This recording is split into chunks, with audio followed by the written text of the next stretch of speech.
Well, here we are in the Concorde hangar at Heathrow. Behind me, aircraft Golf Bravo Oscar Alpha Delta, the fourth of the British Airways Concordes. And very shortly, this aeroplane will be pushed back and will be towed to the gate at Terminal 4, ready for a very special journey. This is not simply a scheduled flight to New York or even Barbados. This aeroplane is ready for its trip around the world.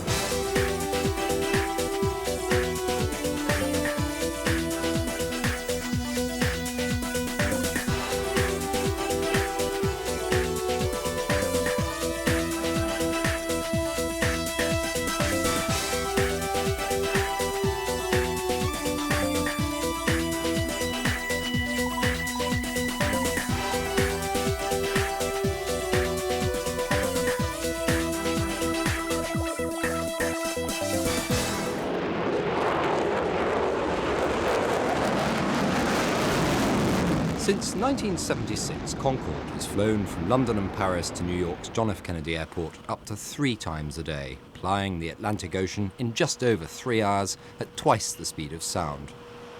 But rarely has this evocative aircraft ventured beyond these shores. In 1999, however, history was made and speed records broken as Concorde undertook the ultimate trip, a full circumnavigation of the globe. In October 1999, 80 specially invited wealthy American travellers boarded this BA Concorde for what was to become a 22-day, never-to-be-repeated, record-breaking flight into the history books. This is the start of our round-the-world charter, 17 days away for us, where we have a bonding with the passengers. It's a one-off, total one-off. We have to be able to blend together, work under pressure, and to get on with everybody, passengers, crew, everybody alike.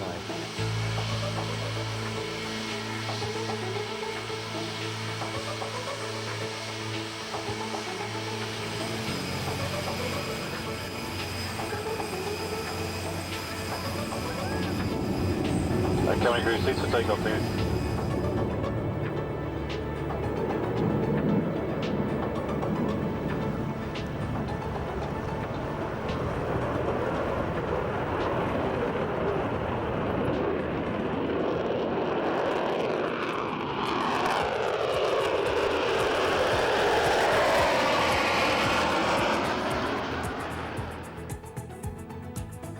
This is just the first leg of our Abercrombie and Kent Round the World tour by Concorde, flying from New York over to Vancouver.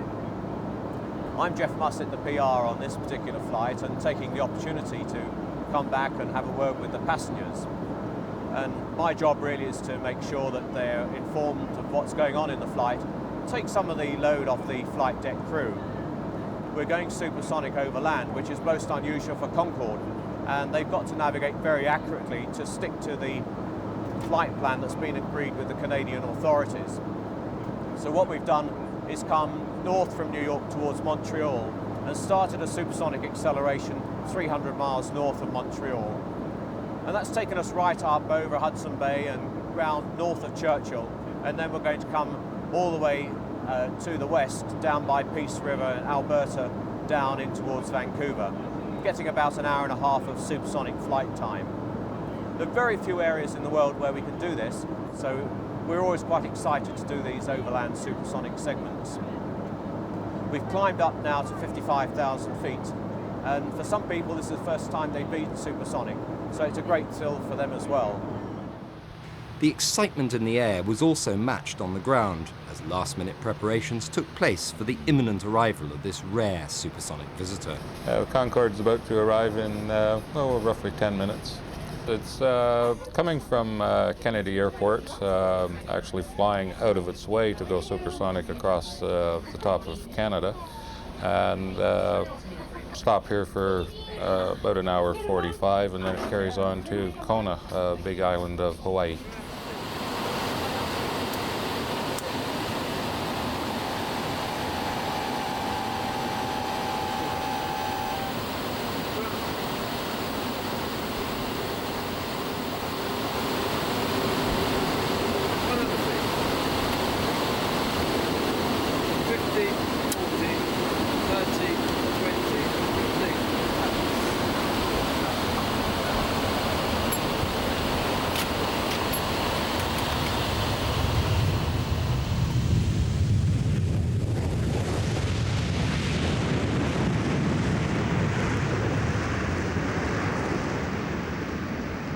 First time it came here was July of 1986 when Maggie Thatcher came on it to open British Week at Expo 86.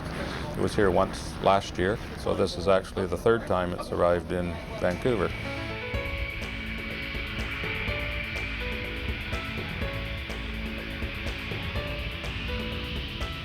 We'll get a fair number of people out on the ramp, airline staff that are very interested in an airplane that you don't see in this area very often.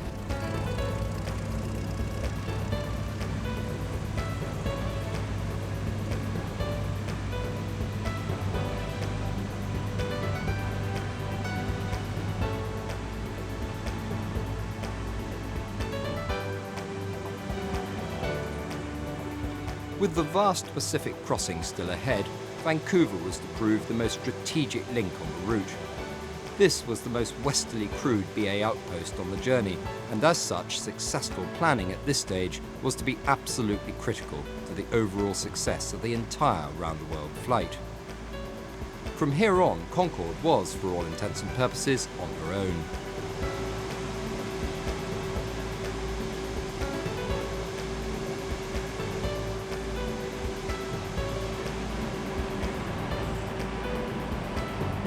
Spare parts such as tyres had to be loaded into the rear cabin, and specially trained London-based ground engineers flown out to check every part of the aircraft in fine detail before permission would be granted to allow the flight to depart the 3,000 miles to Hawaii. In addition, 2 highly qualified Concorde engineers travelled aboard in case of problems.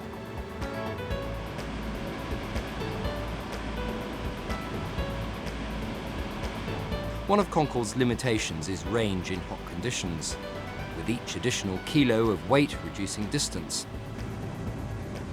With a full payload of passengers, all with 3 weeks' worth of luggage and some heavy spare parts, Captain Jeff Mussett had to make some careful calculations, not just for this section, but for the following 2 as well.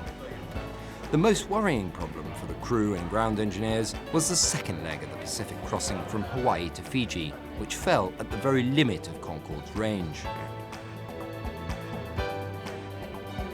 As the new cabin crew, flown out especially from London, prepared for their own trip of a lifetime, the flurry of activity on the ground continued as the minutes ticked away prior to departure.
With the first leg of this trans-Pacific crossing over in just over 2.5 hours, the volcanic, and it has to be said somewhat featureless island of Hawaii played host to Concorde Alpha Delta, its passengers and crew, for the next 3 days.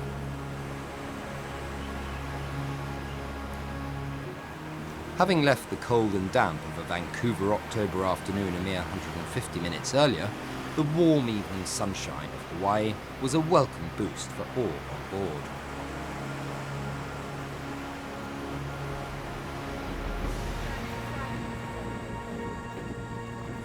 With the workload over for a day or 2, the flight deck and cabin crew chartered a private yacht for a day's snorkeling in the warm Pacific waters. With Concorde's regular route structure largely limited to New York, the temptation amongst the crew to soak up the relaxed atmosphere of the Pacific was a welcome change from the hustle and bustle of midtown Manhattan and was to prove too much to resist.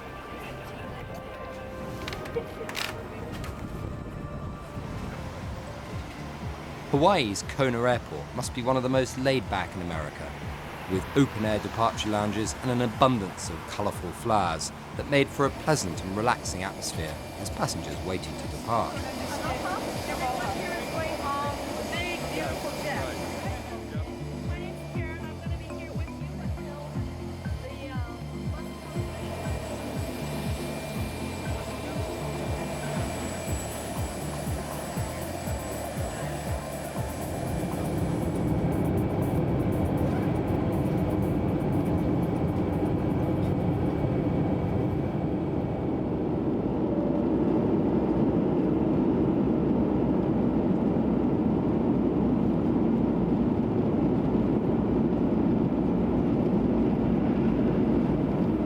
Volcanic lava surrounding the runways fast disappearing, Concorde was to head off for its longest and trickiest Pacific sector, across 3,200 miles of nothing but ocean. There aren't very many spare airfields to go to on the longer segments, and of course you begin to realise how enormous the Pacific is. We're doing 1,000 miles an hour, and yet it takes us maybe 2.5 hours to get from one island chain to another until we get right over to the Western Pacific.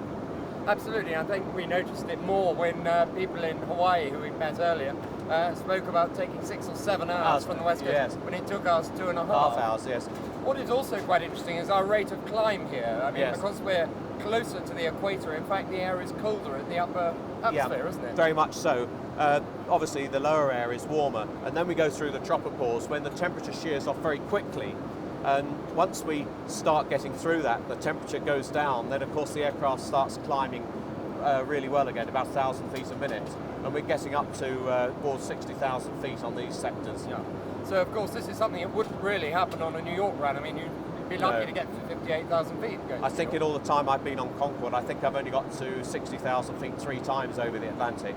And it's odd because the upper air is very cold over the tropics and not over the poles. It's just the height of the tropopause. Right. What about operationally, dealing with air traffic control? I mean, they're not used to these block altitudes that we fly in. I mean, does that pose its own problems? We take quite a lot of trouble to get this set up in advance, and certain areas we have to get the permission and get the permits. Once we've got that, then things seem to work pretty smoothly. And once we've cleared 40,000 feet, they're delighted because we've got no other conflicting traffic at all. As we get down towards Fiji, of course, we have got some island chains, and about 500 miles off to the east we've got the Gilbert and Ellice Islands as we cross the equator. But also if you went way off to the east, you'd have Tahiti and so on.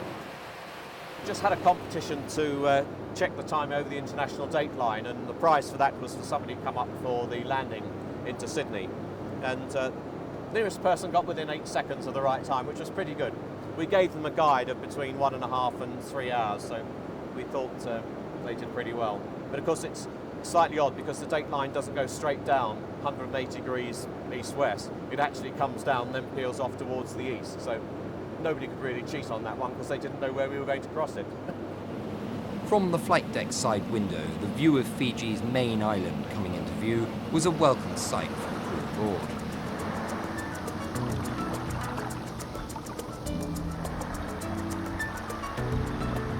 The imminent arrival of this rare visitor, a cause of curiosity for the local population, some of whom went to extraordinary lengths to get a better view.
With sadly only just over an hour to refuel the aircraft, the onboard engineers having to check all the systems were continuing to function properly, there was little time to explore this diverse chain of islands nestled in the beautiful South Seas.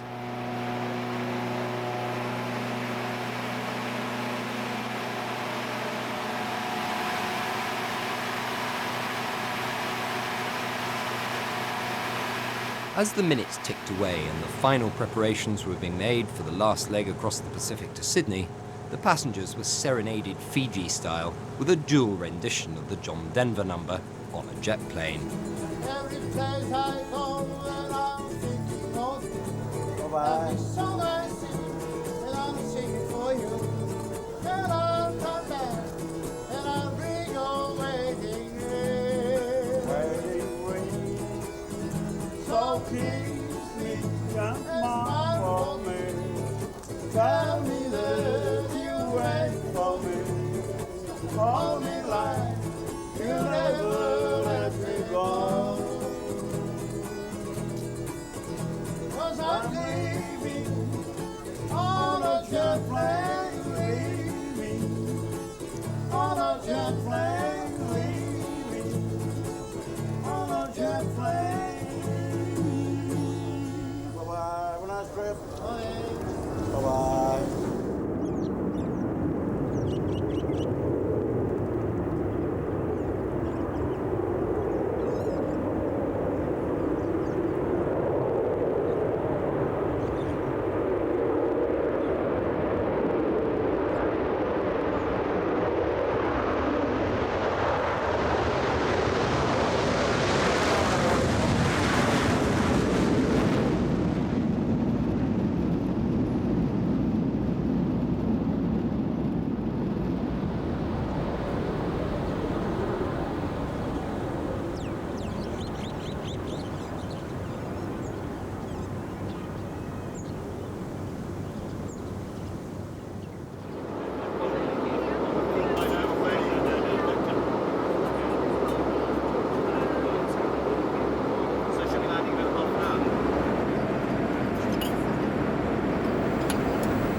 With the skyline of Australia's most famous city only 2 hours away, the crossing of the world's largest ocean at Mach 2 was rapidly becoming part of aviation history.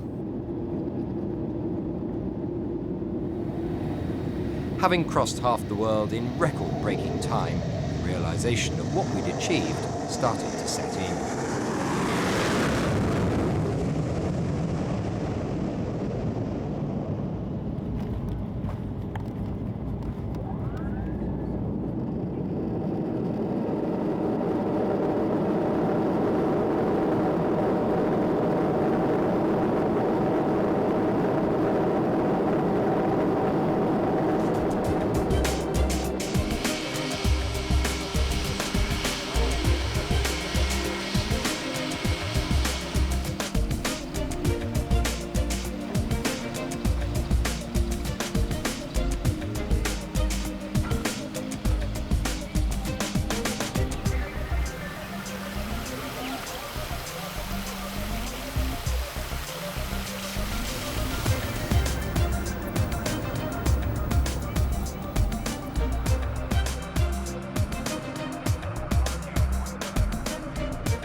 As the passengers continued to enjoy the buzz of Sydney, having covered a staggering 11,447 miles since departing New York, Concorde Alpha Delta was well due for a service.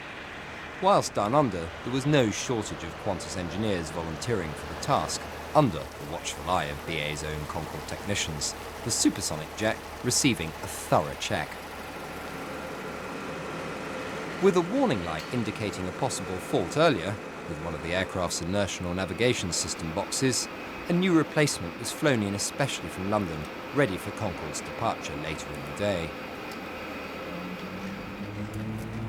7 days into the trip and 4 sectors behind them, back in town, the passengers checked out of their luxury hotel for the 20-minute drive back to the departure gate at Sydney's main Kingsford Smith Airport.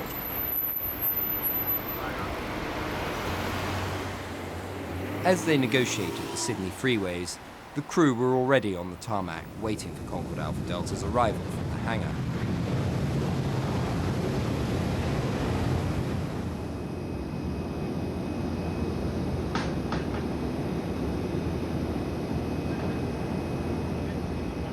As the aircraft was slowly towed along the web of airport taxiways towards the gate, with departure only an hour away, the race against time to fully prepare the supersonic jet for departure was to begin.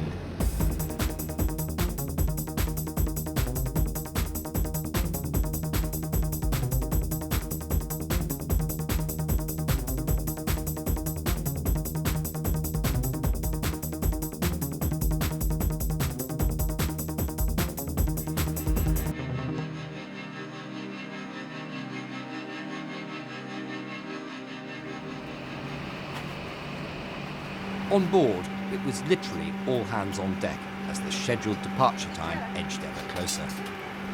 Okay, everybody, as soon as you finish your press, will you give me a shout, because they're dying to board passengers anyway. I know it's difficult with everybody around, but as soon as you can get things going, you let me know. So we're stubborn then? Absolutely.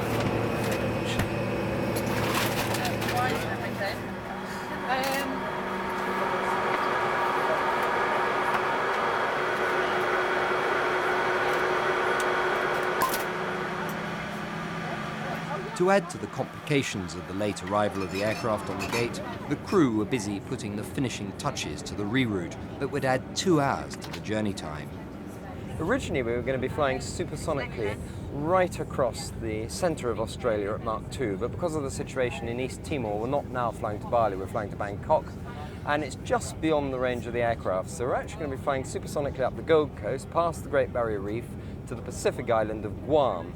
There we will refuel and then make a left turn out, crossing the north of the Philippines before landing in Bangkok. Today is going to be a very long sector, as you can see from this map, as we fly all the way to the north here before making this left-hand turn to Bangkok. With 7,186 miles and a refueling stop in Guam ahead, this sector was to prove the most testing yet for the crew, both in the cabin and on the flight deck.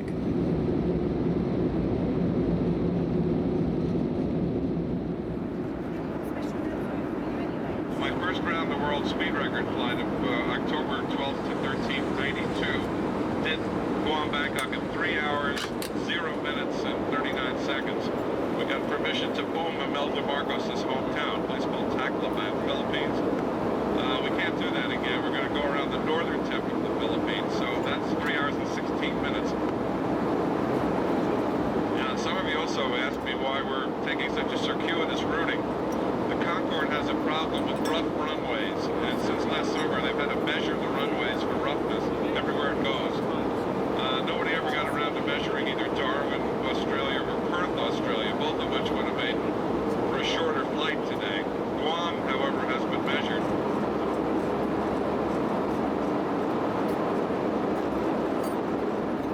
After a gourmet lunch at the highest and fastest restaurant on the planet, a view of the Great Barrier Reef was just visible as we flew on the edges of the stratosphere, 59,000 feet up, 12 miles above the Earth.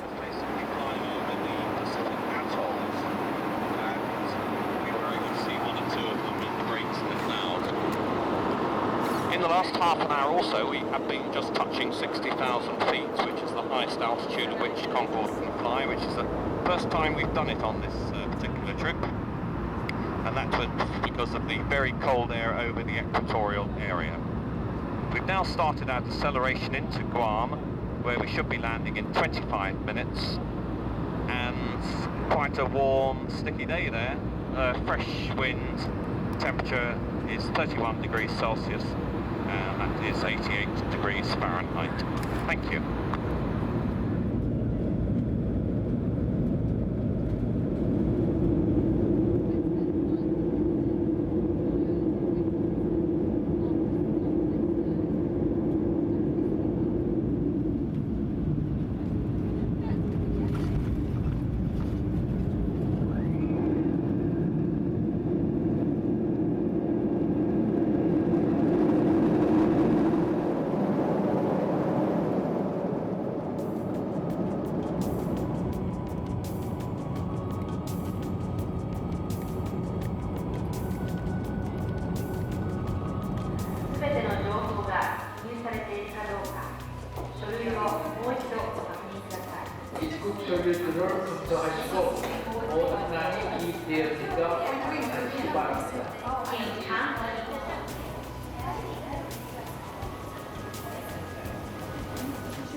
More money on it.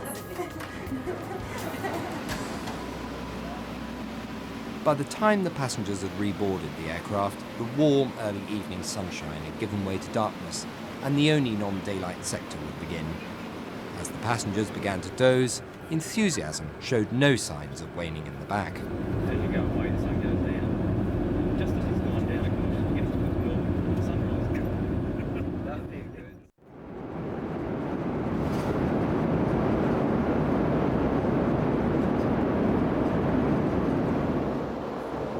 This has been my first trip on Concorde. It's an opportunity that I would never ever have dreamt of having, and the takeoff was absolutely exhilarating. You know, the noise and the sheer power was just unbelievable.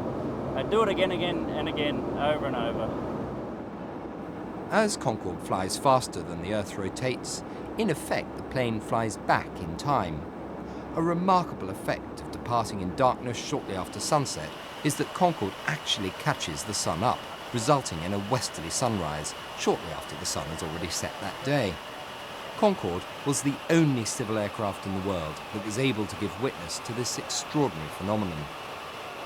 This is the first time I've ever been on Concorde. Obviously I fly the 747-400, which I've had a command of for the last 10 years.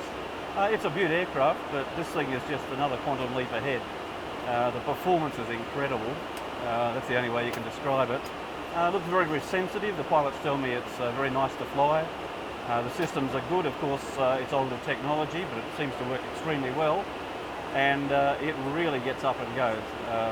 I've never seen an acceleration like it. With a lift-off speed of some 195 knots, that's typically about 40 knots faster than a 747. And a climb-out speed of about 220 knots. That's a lot faster than we go as well. The acceleration from there is just incredible, right through the transonic region. As you can probably see, we're cruising just on Mach 2.0 now, and that compares to the 747 of a Mach number of around about 0.85, so it's a lot faster. On the descent, the approach, it does fly faster. Again, it handles very well, watching the way the pilots fly it. And really, from a pilot's point of view, it's just an awesome piece of machinery. I guess what I'm really saying is I'd love to fly it.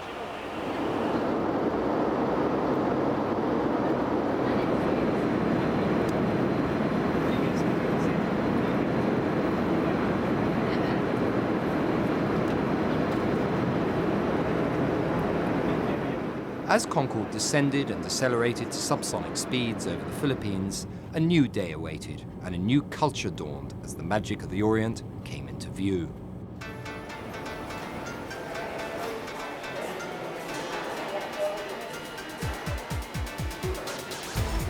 The Thai capital Bangkok was a truly exciting and diverse city, with hotels of unsurpassed luxury,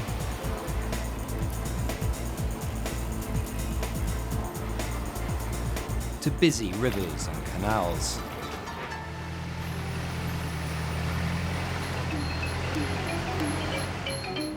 to the traditions and cultures of the old Siam, which have been passed on from generation to generation.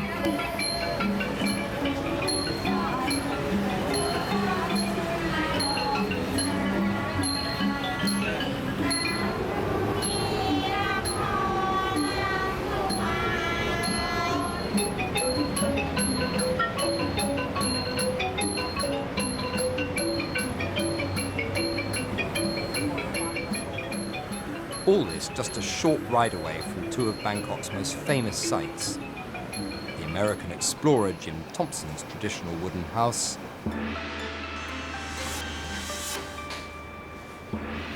and the sensational Golden Palace.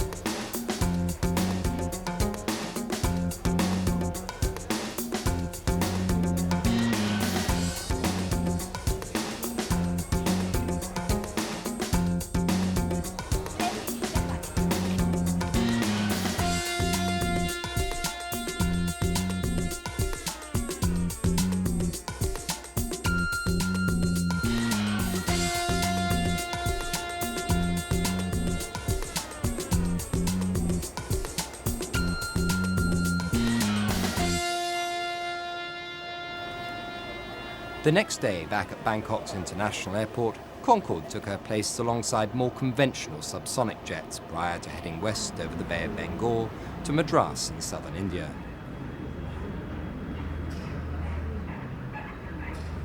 As was always the case when Concorde flew into unsupersonically charted territory, careful additional calculations were made to take into account the weight of the fully loaded aircraft, temperature on the ground, and emergency alternate airfields in case of problems.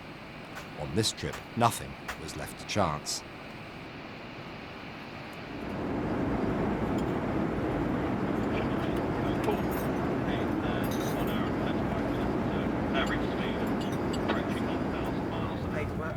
Well, we're on the move now, just pushed back from our gate here at Bangkok, and we're taxiing out towards the runway. It's a mere 1 hour and 30 minutes across the Bay of Bengal from here to Madras in southern India. Well, Bangkok, as we've seen, is a city of huge contrasts, but I wonder what our passengers are going to make of our next destination.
Speedbird 990-995 Charlie, glad to land runway 25, wind 200 degrees 10 knots.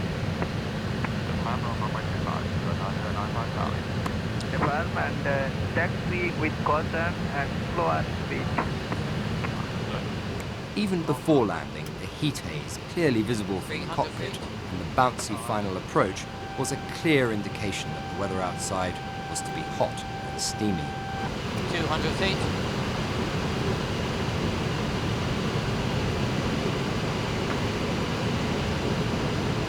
...100 feet, 50, 40, 30, 20, 15. British Airways 990-905 Charlie landed 07. Taxi via Foxtrot Golf. Stand 30. Follow me, Jeep. Foxtrot Golf 30, follow me. British Airways 990-95 Charlie, follow me Jeep is terminating, follow me service, follow Marshall Art. Concorde 990-95 Charlie, follow Marshall. Bye-bye. Bye, and request your departure place time. Departed Bangkok, 10 stand by the time.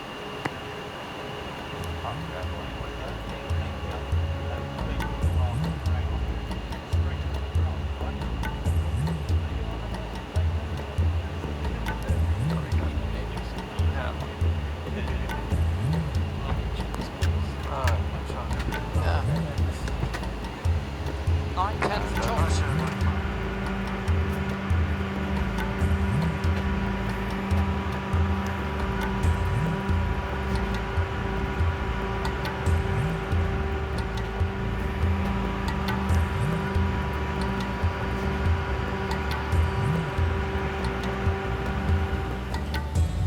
If anywhere in the world was chosen to depict living examples of different centuries, it was India.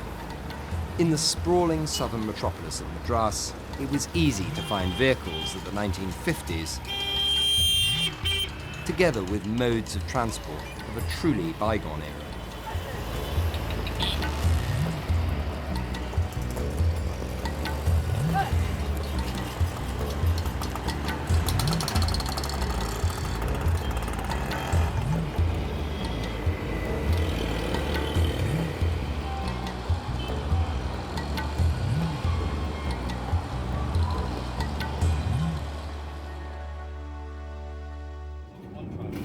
With no direct normal traffic between India and East Africa, the Indian authorities refused to give permission to allow a direct westerly route after departure, posing a massive headache for the crew.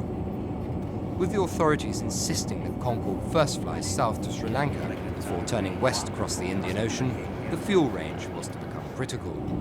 Cabin crew, seats for takeoff, please.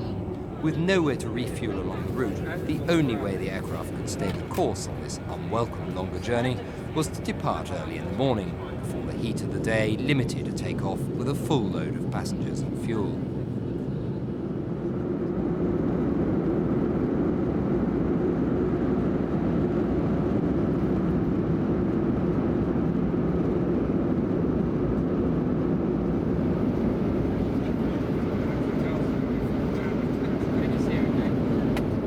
We keep the throttles fully forward at the start of the takeoff roll on these sectors, and they stay there until we start our deceleration. So we're using maximum power all the time, except for when we use the afterburners. And when we reach Mach 2, it will continue to climb until the rate of climb stops, and then our climb is determined by the burning of the fuel, reduction of the weight. We gradually climb, usually at about 50 or 60 feet a minute, until we hit 60,000 feet, if indeed we get there before we start to slow down. So you can expect to see the climb continue throughout the flight. Thank you.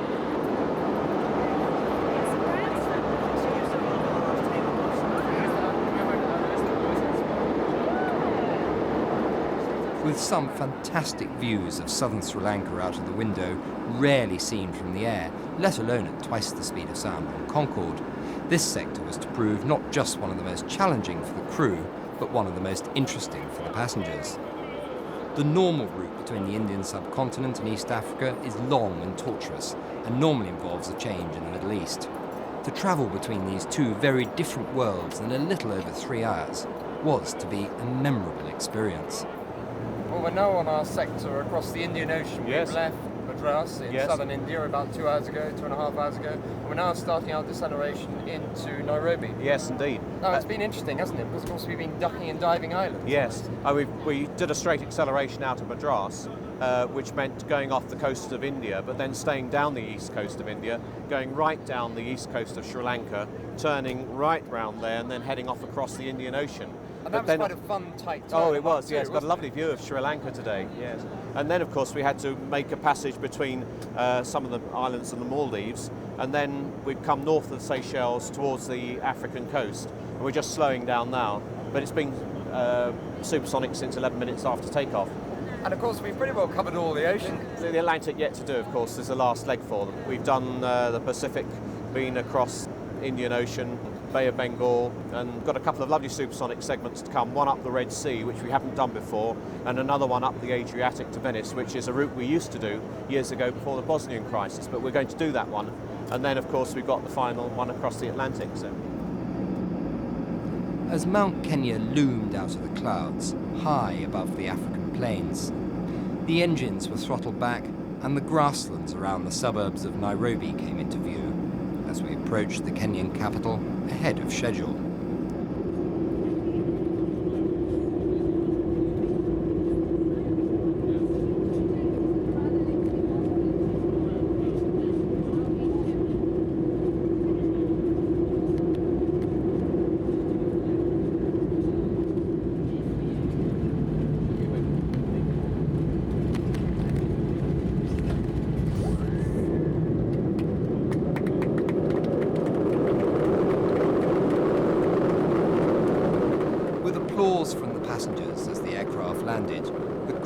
been aboard since Vancouver, with the exception of Captain Jeff Mussett, prepared to leave the aircraft for the last time, their trip of a lifetime having come to an end.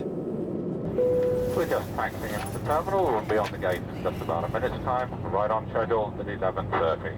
Captain Mussett, I'm sure, has told you, he takes over command of the airplane and flies you for the rest of the round-the-world trip. And your new CSD cabin service director will be Nettie Sayers, the new lady in the cabin team. Just remains for the team that are getting off and leaving you here to wish you a very pleasant time here in Kenya and a pleasant rest of your tour around the world. I do wish you a nice time and love to see you aboard another Concorde. Until then, with great sadness, we from the cockpit and the cabin team leaving you say goodbye. Julie, we've reached Nairobi and 2/3 of the way around the world. It's been quite an amazing trip, hasn't it? It's been fantastic. Passengers have been lovely. The crew have all got on really well. We've enjoyed going that extra mile and doing all the special things that you can do on a trip like this. It's completely different to a scheduled New York trip. What struck me is the sort of the enthusiasm of the passengers versus the New York, where people are really just doing it because it's a business tour. Yeah. We get them to New York quickly for Well, work. the attitude's different as soon as they get on board. They're just here to enjoy themselves, and they've all been really nice. Had a great time. It's been so different because of the type of passenger that we've encountered. They've been so enthusiastic themselves about wanting to come away and visit various cities from all over the world. And of course, for somebody like you who commutes to and from New York on Concorde all the time, coming to these long-haul destinations is quite unusual. Oh yeah, it's been great coming to some of these fantastic islands that we've seen. Sydney was probably the highlight. We were invited to the opera, and we've just had a fantastic time. From the flight crew all the way, down to the cabin crew, we've felt a unique bond in this, in fact, not just among ourselves, but also with our passengers that we've looked after. So it's that bond and that closeness and that relatedness that we've built up as a unit of people over the period of the last 2 weeks or so. It's one of the highlights as well. Having exchanged the leather-clad seats of Concorde for something a bit more down to earth, the awe-inspiring Masai Mara game park was to prove Kenya's highlight.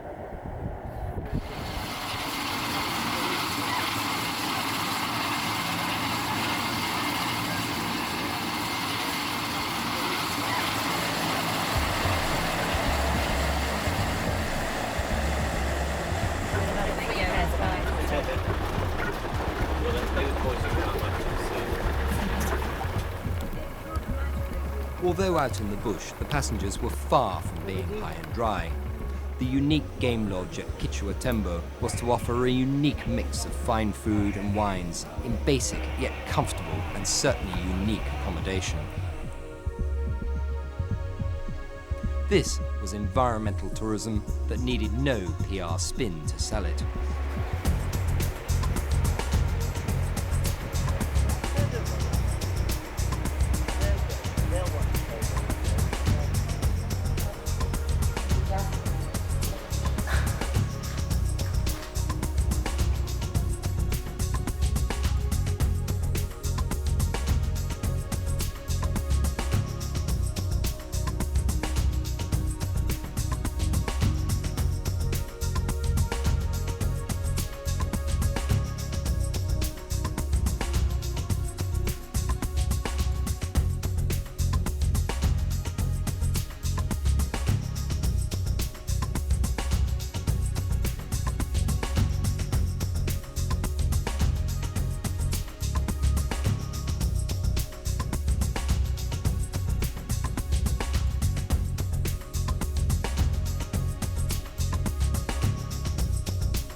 Six days later, on a rainy morning, Concorde Alpha Delta prepared for departure as a sister BA Jumbo taxied into position after a long overnight flight from London.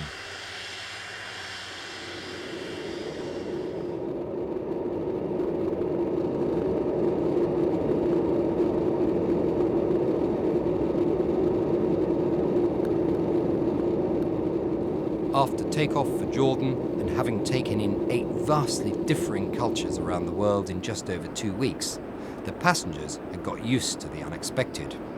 However, they could be forgiven for not second-guessing what was about to be thrown at them. Here is your trivia question. as we're flying over Djibouti. Djibouti is one of only 3 countries in the world that does not contain any of the letters from the word mackerel. What are the other 2 countries? First correct answer to the Limey tour guide will win a prize. Well, this is certainly one of the more interesting sectors of the flight. We're presently flying between Nairobi and Aqaba up the Red Sea at Mach 2 at 60,000 feet, the highest the aircraft can fly. It's a particularly precise bit of flying, this, because if we veer off course slightly to the left or the right, there's a danger that the sonic boom can be heard either by Sudan on the left-hand side of the aircraft or by Saudi Arabia on the right.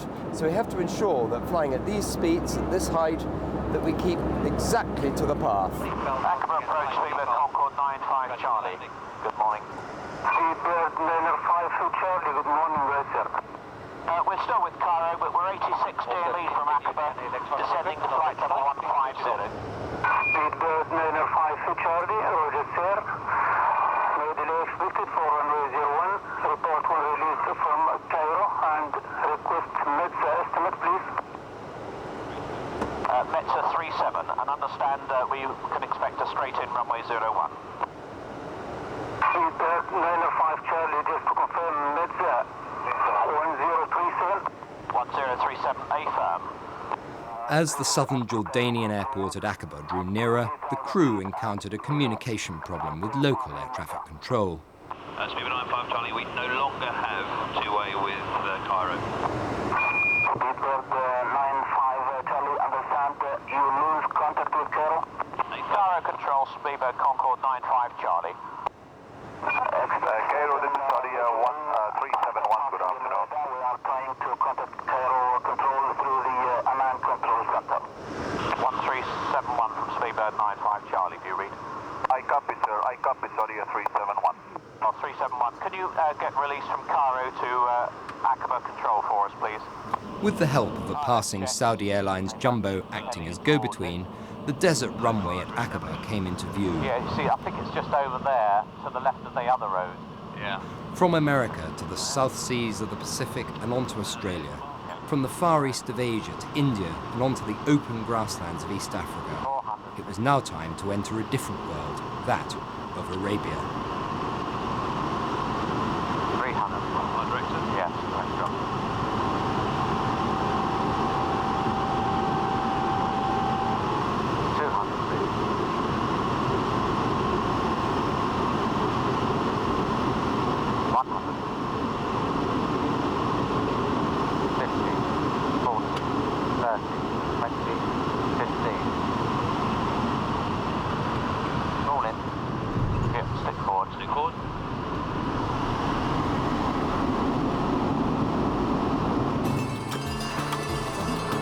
49.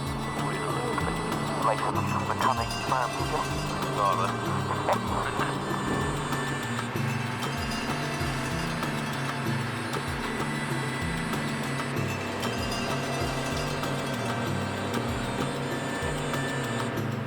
Jordan is a fascinating Arabian kingdom with a barren yet beautiful mountainous landscape.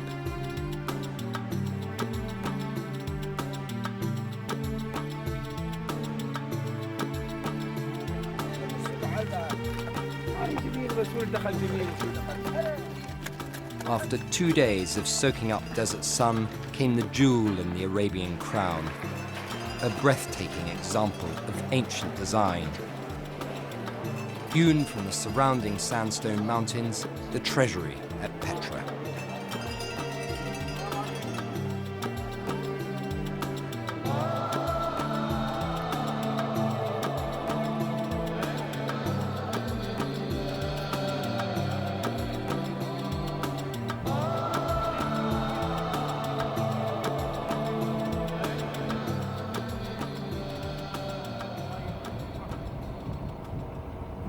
After 2 days, it was time to bid farewell to this beautiful desert landscape and head back to Aqaba Airport, where our small team of dedicated engineers were giving Concorde a thorough check-over before the last few sectors on this historic last ever round-the-world flight.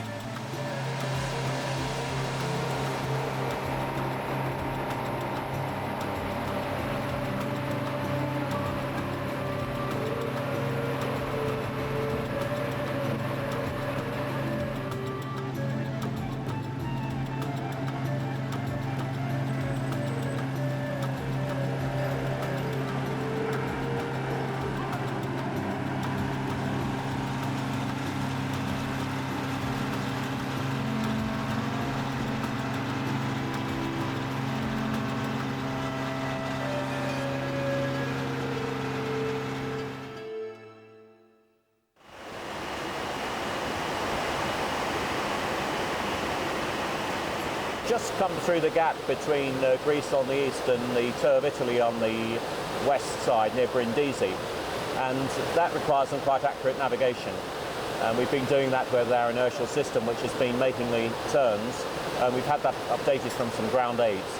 It's done it very nicely. We're now heading up the Adriatic, and we're up at 56,000 feet at the moment. It's particularly interesting for this route, really, because we haven't flown it for some time, and this aircraft used to fly it quite often because it was in the Singapore Airlines colours and was the only aircraft to be painted thus, and used to come down here all the time, of course. Just passed over a load of weather, which is always nice to see from above rather than from the side, and we're actually heading directly towards Venice.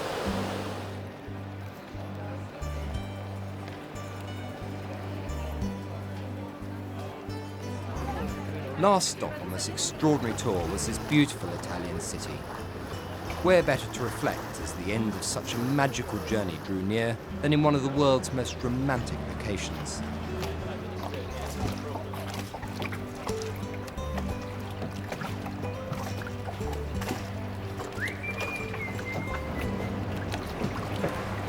Venice was to prove a memorable last stop on this trip, with its historic architecture, canals, and famous hand-blown Murano glass.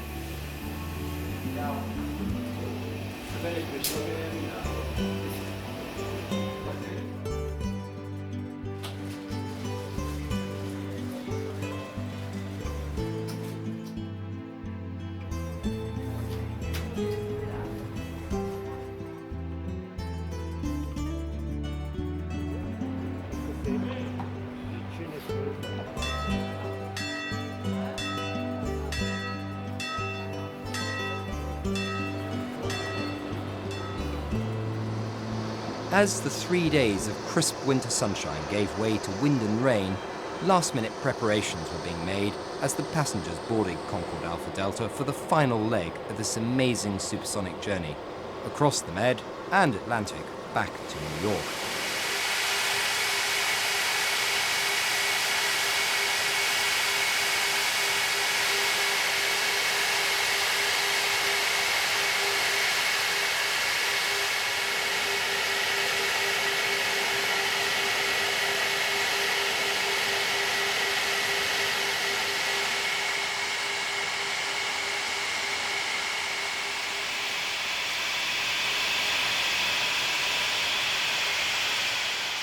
In only 3 weeks, we'd covered over 32,000 miles in record-breaking time, taking in a huge range of diverse locations and cultures. Overall, we'd sampled the very best that the planet can offer in a trip that truly made history, breaking 10 world speed records in all. A trip surely hard to beat.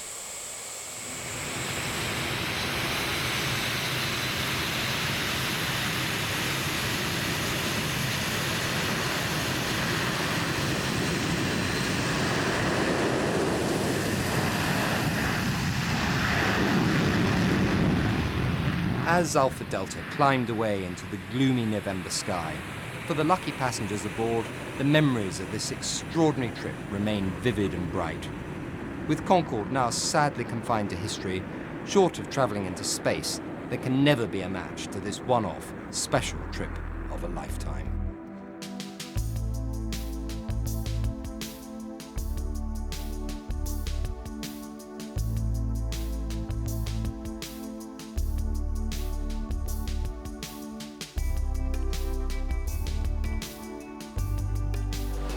This has been a particularly interesting trip because we have an opportunity to spend a lot more time with each other, the flight and the cabin crew, and also having a ground engineer with us all the way. Barry's been kept pretty busy doing all sorts of checks on the ground, comes in covered in oil, but maintains a great sense of humour, and he's been a real credit to the flight. And I think everyone appreciates that. It's been a real team effort.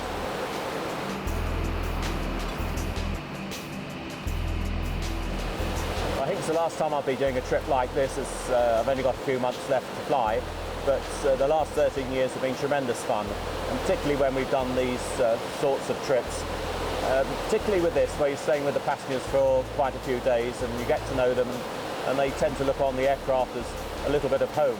and I can well identify with that. It's become very much a part of one's life, which is sorry to leave, but have no regrets, because it's been a wonderful few years.